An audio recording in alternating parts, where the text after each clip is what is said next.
Share ചെയ്യുമ്പോ ചില സമയത്ത് നമ്മളും ഇമോഷണൽ ആയി കൊണ്ടായിരുന്നു. പക്ഷെ വിചാരിച്ച അത്ര ഭയങ്കര ഇതൊന്നുമില്ല. ഞാൻ കണ്ട ആൾക്കാരൊക്കെ ഭയങ്കര സ്ട്രോങ് ആയിരുന്നു. അവർ ഇങ്ങോട്ട് എനിക്ക് പറഞ്ഞറിയായിരുന്നു ഇങ്ങനെയൊക്കെയാണ് ഞാനത് അക്സെപ്റ്റ് ചെയ്ത് ഇങ്ങനെയൊക്കെയാണ് ജീവിതം, അതൊക്കെ നമ്മൾ തരണം ചെയ്യണമെന്ന് എനിക്ക് ഇങ്ങോട്ട് പറഞ്ഞിരുന്നു.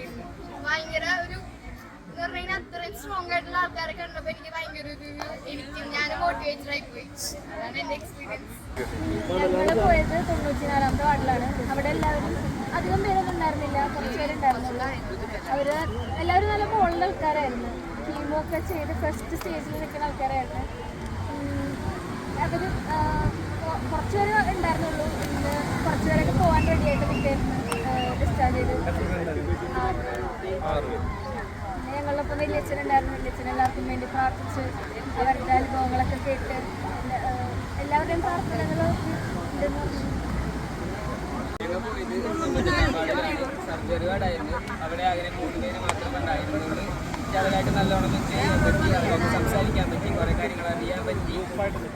ടീച്ചർമാരും എല്ലാവരും സപ്പോർട്ട് ചെയ്തു. അവർക്ക് വേണ്ടി പ്രാർത്ഥിക്കാനും എല്ലാവരും.